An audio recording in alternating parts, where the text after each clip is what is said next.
My name is Marguerite. I'm 27 years old from Canada. My favorite holiday is Halloween. I'm a gamer, I'm a masquerader, and I'm a cosplayer.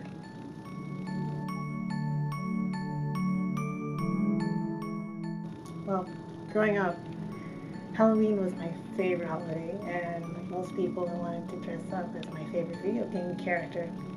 I could never pull it off though, but I would look on the internet for pictures of them, and I would randomly stumble across someone dressed up as them, and I was amazed.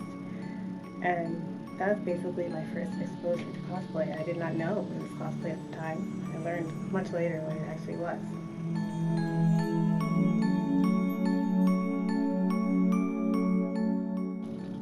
I bought my first costume. I've taken fashion design for over 2 years, so I know how to make clothes and design and draft, and it works.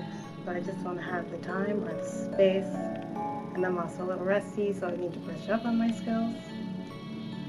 And it doesn't really matter to me, but if I could, I definitely would make my own costumes. But all I can do now is alter them or make small adjustments for accuracy.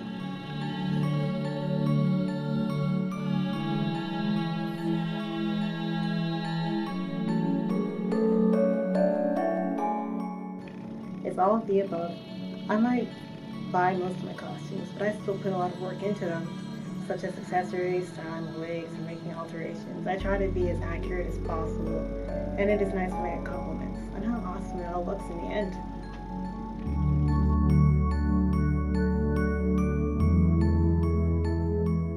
It really depends on the costume. Most of the materials I use can be found or bought at Michael's or any other craft store. I use foam, felt, glue gun, other types of super glue, fabric glue, sewing machine, spray paint, fabric paint, acrylic paint, ribbon, wire, glitter, of course, and varying fabrics.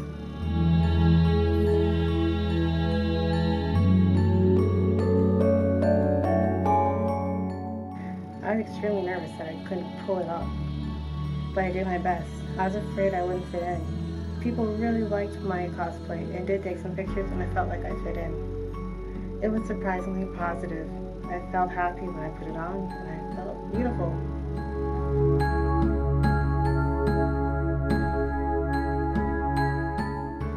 Accuracy is what makes or breaks a cosplay for me.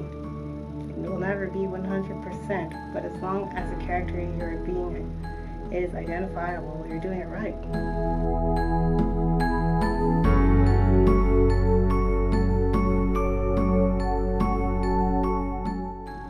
My love for the character is what helps me decide on who I want to cosplay.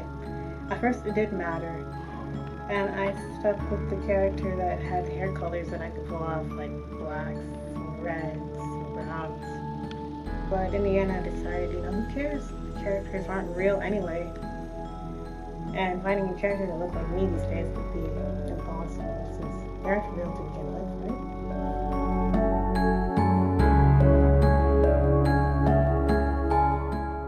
Cosplay has helped me express and continue my love for dressing up in video games.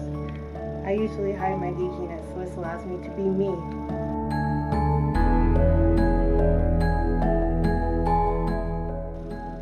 The internet usually features the best of the best, the sexiest, most famous cosplayers. Only rarely do the average cosplayers get featured in such articles, and that can cause many cosplayers to want to become famous in their own right. Many cosplayers create their own pages and websites just to get their work out and about, and there's nothing wrong with that. However, that opens the door to a lot of criticism, some good, some bad, some destructive, some just plain rude. It affects my experience because it creates unrealistic expectations, and sometimes it makes me think twice about wanting to cosplay a certain character.